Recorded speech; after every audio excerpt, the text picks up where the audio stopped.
He got to his apartment. His roommates and Jimin greeted him with his pictures scattered all over the internet. It didn't even stop there. There was even a glimpse of Taehyung and his steamy night before that. They were all trending, the talk of the country, maybe the talk of the whole world. He didn't know. How did he even get into that mess? Was he that careless?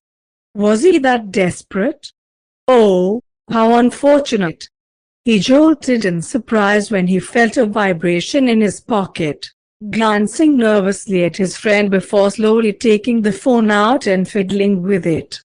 He gulped, sweat forming on his forehead as he looked at the caller's name. Min Yoongi calling. Oh my God, was the only word he could mutter. He seriously felt totally done for. Working in a well-known company was great. The job has its benefits and it paid really well too. Jungkook was not a spoiled rich brat who depended on his parents. Well, not that he could. His family was not rich. At the age of 12, his mother died due to cancer. They didn't have money for her treatment, but his appa did everything in his power to buy her needs, like her medicines. But she still didn't make it.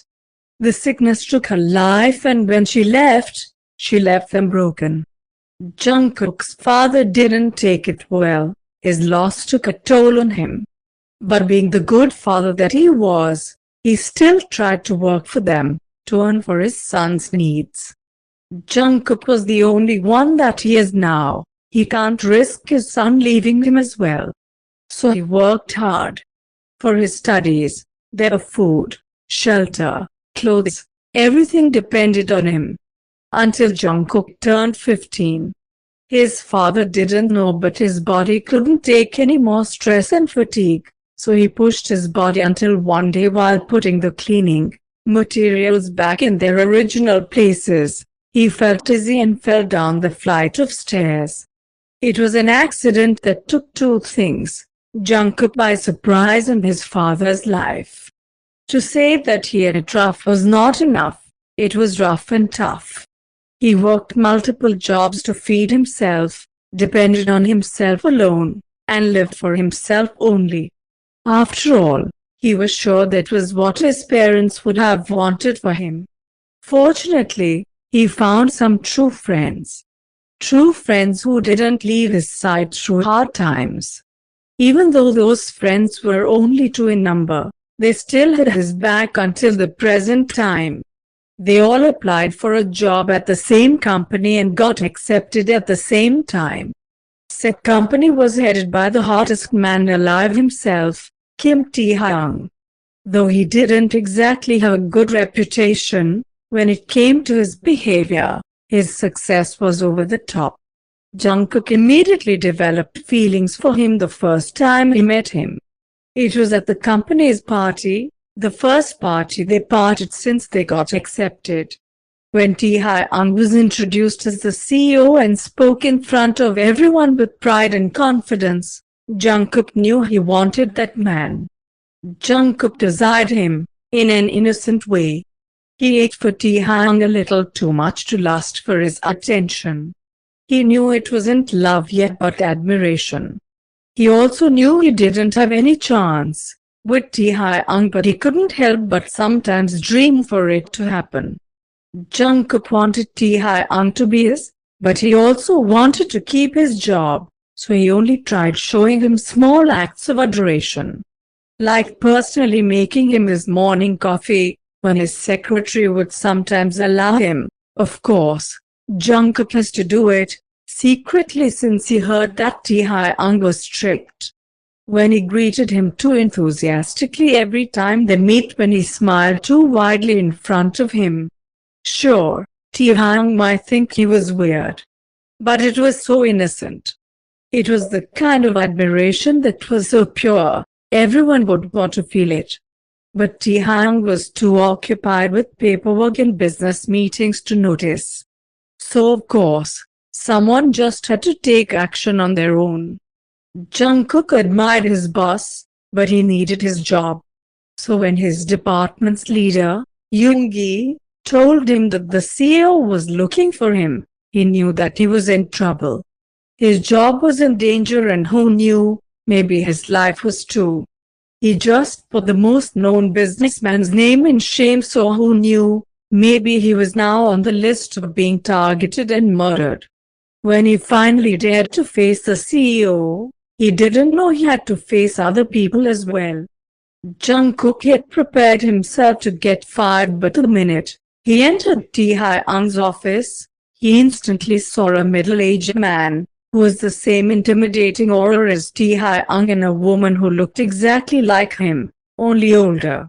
But at least, she had a small smile on her lips. That was so much better than those other two who were glaring at him. Jungkook felt small.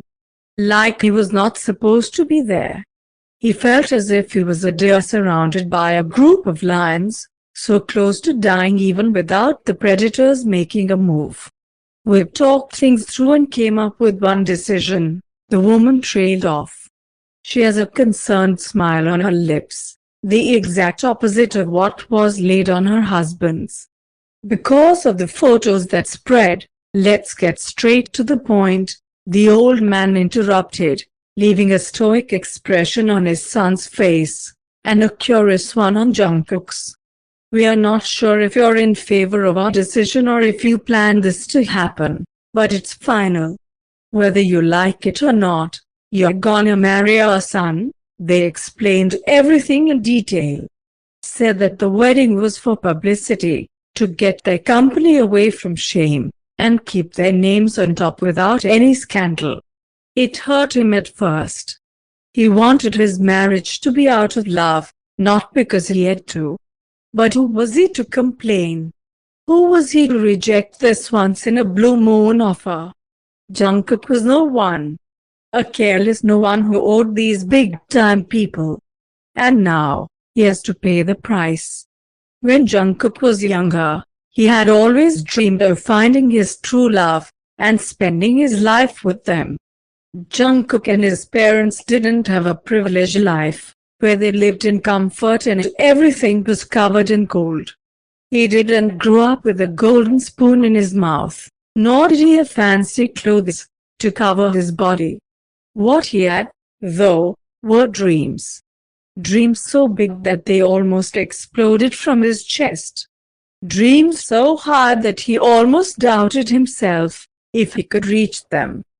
Jungkook dreamt of a big change to befall his family's lives. He dreamt of them ascending from mud to crystal clear water. Dreamt of wealth, luxury, and pleasure. His dreams were so hard that his Yama feared for him. After all, comfort couldn't be found in money and cars. Happiness couldn't be found in expensive gadgets or shoes. What he needed were love and peace. For when you are in love, you would want everything to be serene. For when you are in love, you will forget all the problems and worries buried in your mind. You would feel satisfied as if your life was in harmony. This was why the first thing that he wanted to find was his true love, for when he finally found them, he knew he would finally be free from any pain too. So when he faced the altar in a white wedding dress, with the man he dreamed of standing beside him, he hoped he would finally feel contented. He hoped that they would reply a definite yes to the priest with smiling faces. He hoped that they would hug tightly, in front of the people with love in their eyes, or kiss as if they were the only ones left on earth. Jungkook hoped that they would face everyone with happiness, eyes watering in overflowing joy. But there's that word that kept on ruining everything, that word hope. Because when they faced the altar, the man didn't even glance at him. He didn't even sneak a peek. He didn't smile, not even a tug on his lips. He didn't show any kind of expression, just his usually stoic face. Taehyung didn't hug him. The kiss was just a smack on the lips, and he felt nothing in it, no love, not even lust. Jungkook's eyes were glassy, big tears escaping and falling on his cheeks while his lips trembled. It looked like tears of joy, but it was the opposite.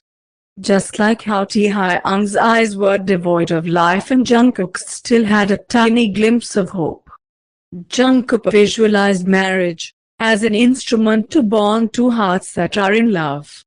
It was supposed to strengthen a relationship that didn't end with a signature on a paper or closed doors, because it was supposed to last for a lifetime, till death do they part.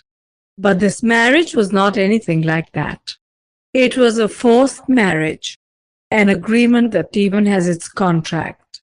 Maybe this one would last for 5 years, or maybe 3.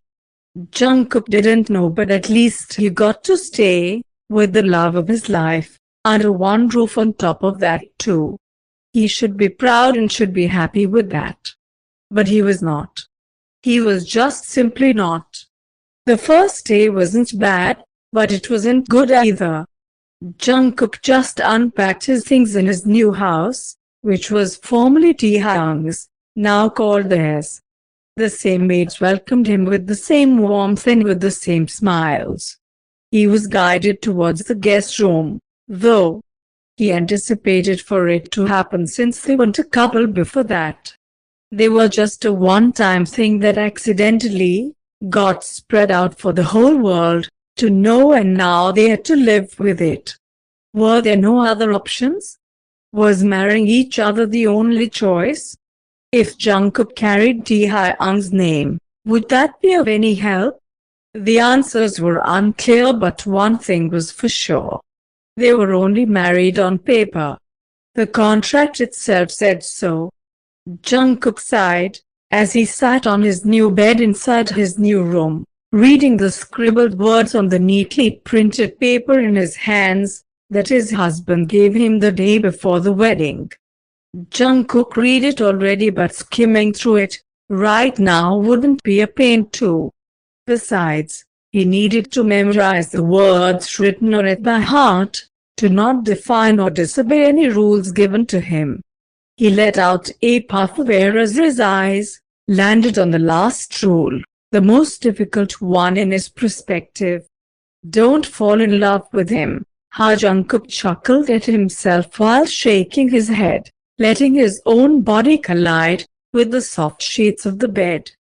Guess I already broke a rule without even knowing it.